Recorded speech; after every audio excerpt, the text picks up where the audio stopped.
Ebola was in Texas. Ebola made a visit.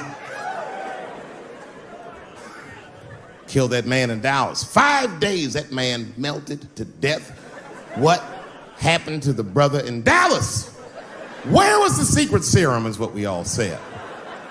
I remember in the beginning of Ebola, there were 2 American doctors that got sick in Africa. They flew them in a private jet straight to Atlanta to the CDC. I didn't even know CDC saw patients. There it was said they administered what the New York Times called a secret serum. I don't know what's in it. It's just like Colonel Sanders' recipe. But both of these motherfuckers survived. These doctors, thank God, are healthy. They are out there somewhere tonight at Whole Foods, touching vegetables, walking around. Everything's okay. Hey, Frank, how are you? Oh, you didn't hear? I had Ebola last week, but I'm doing all right now. I was bleeding out of my eyes and anus, so I got concerned, but I'm okay. What happened to the brother in Dallas? They just rubbed some Vicks on that nigga.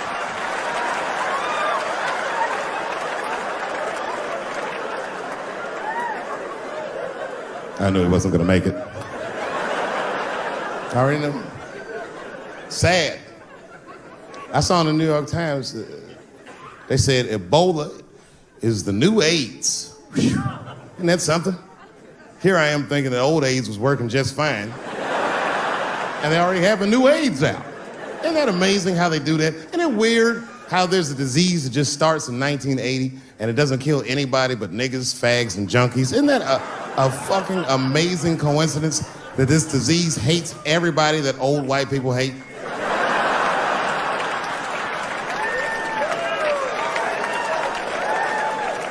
I think either God is white or the government hid that shit in disco balls. Only fun people get AIDS. Last month on the front of the New York Times, the measles was a headline. I had to check the date of the paper. I was like, measles, what is this, 1850? What the fuck is this? Why is measles in the news? Turns out they were trying to decide if mandatory vaccinations for children is the way we all want to go. Any thoughts? I'm sorry, ladies and gentlemen, I don't know. I don't know about this one. First of all, black people generally don't trust doctors. After the Tuskegee experiments and all that shit. More importantly, don't forget Michael Jackson was killed by a doctor. Granted, he was doing drugs, but if I was a heroin addict and I had a licensed physician injecting heroin in me, I should survive that. I'd just be looking like, oh, I'm good, right? I'm good? It's not too much, is it? Dr. Butterfingers killed Michael Jackson. After that, I was like, fuck going to the doctor. The fuck am I getting my kids vaccinated for an old-ass disease like measles? This is ridiculous. You might as well give them a diarrhea shot if you're so worried. Diarrhea has a bigger body count than the measles do. You know, diarrhea is funny today, but 100 years ago, if your ass had diarrhea, you were a goner. There was like a 0 chance of survival. You get that first squirt, uh-oh. Better start getting my affairs in order. But I don't have much time. It's diarrhea, it's very serious. You just watch your buddy slowly die in a pool of his own shit. I give up diarrhea. Nowadays, your buddy will just be like, oh, well, you got diarrhea? Just eat a banana, nigga, drink some water, let's get to the club. Still make last call. Tough time for the blacks.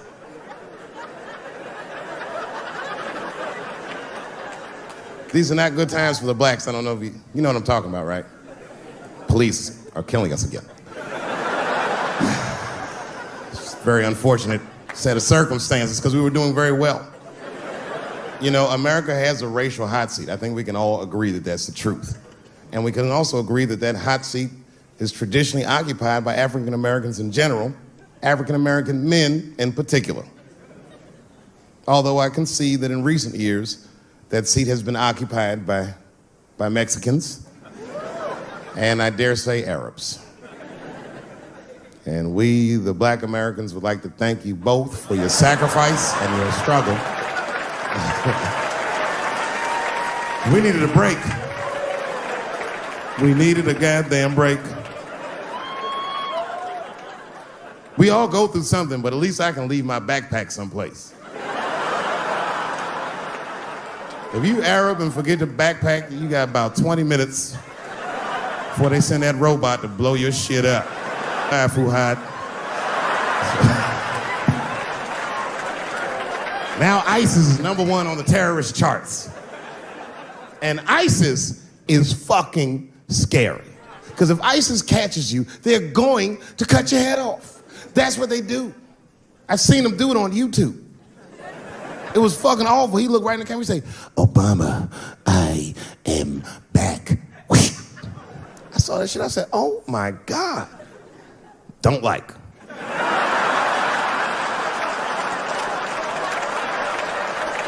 How is this guy cutting people's heads off on YouTube? I can't even post a dick pic, and this motherfucker is decapitating people.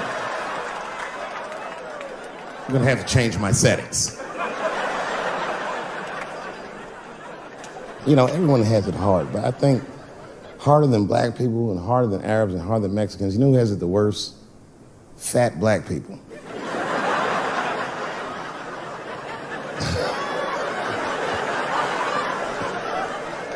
It's hard for white people to understand, but that's what I'm saying is very true. Fat black people have a really rough road, because all manner of things kill white people, but you know what kills more black people than anything, more than police and terrorism? Salt, nigga, regular. Here, white people are getting Ebola cures and shit, and meanwhile, I'm dying from fucking the flavoring.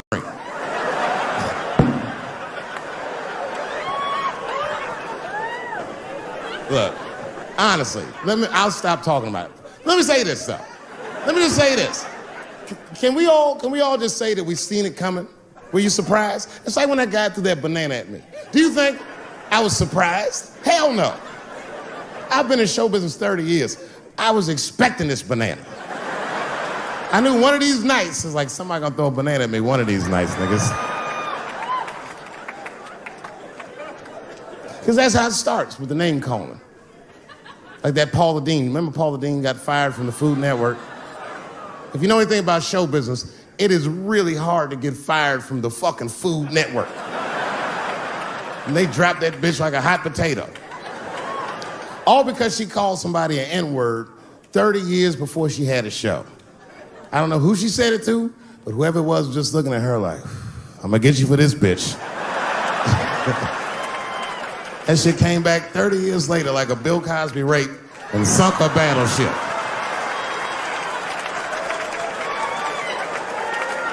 And every black person was mad, but we weren't like that mad. I was just like, well, how's this bitch gonna call me a nigga when she taught me how to fry chicken? That's not fair.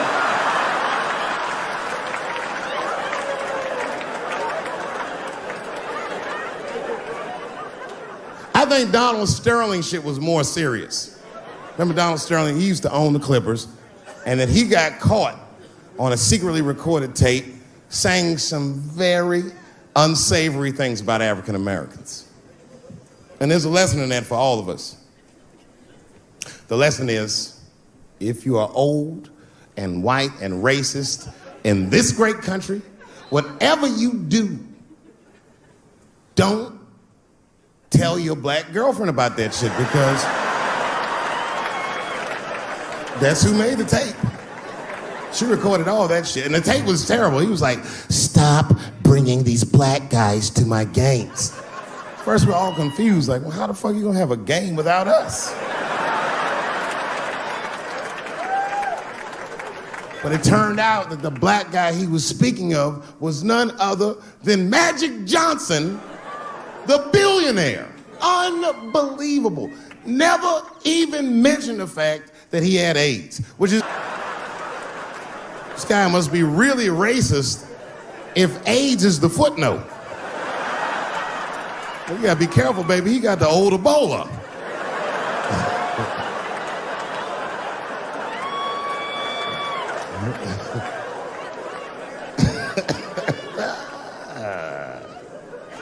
You can say what you want about that girl, but I'm gonna tell you right now, she is a goddamned hero.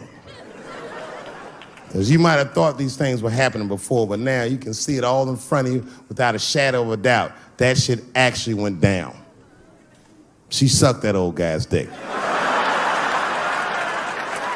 She really took one for the team on that one. That's really gross. This dick is like 80 years old. It's like tasting history. Like 5 wars on it, civil rights movement, Great Depression. This guy's been fucking from 40 years before Bill Cosby's first rape. This is a very old man. It's a very old penis. But all that shit is still, it's just name calling. Like, name calling does not break the modern black man. That's not gonna do the trick.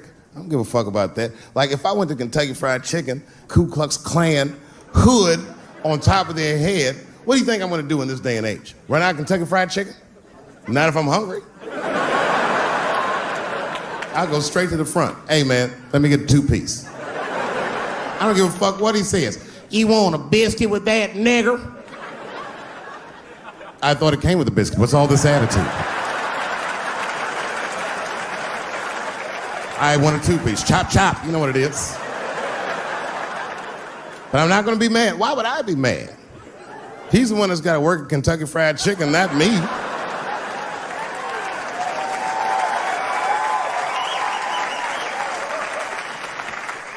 Well, how about this? What if I lived in Austin and I had a white girlfriend? It's possible in Austin. As a matter of fact, some people say it's necessary, but that's not the point. And me and my white girlfriend at home one night and we're just doing what lovers do. Maybe she's butt naked and she's down on one knee giving me a hand job. I love a good hand job. And she's really jerking me off. You know, getting her obliques nice and tight. I got a huge dick, so she's like, And I'm like, wow, this really feels wonderful. I think I'm gonna come. Nigger. I know, that's a tough one. But what do you think I'm gonna do? Hey!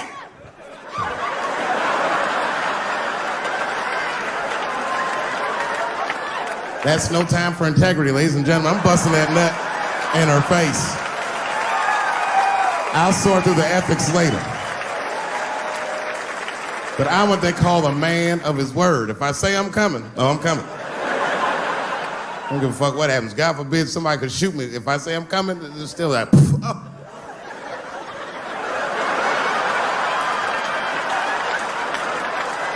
Doesn't mean I like getting shot.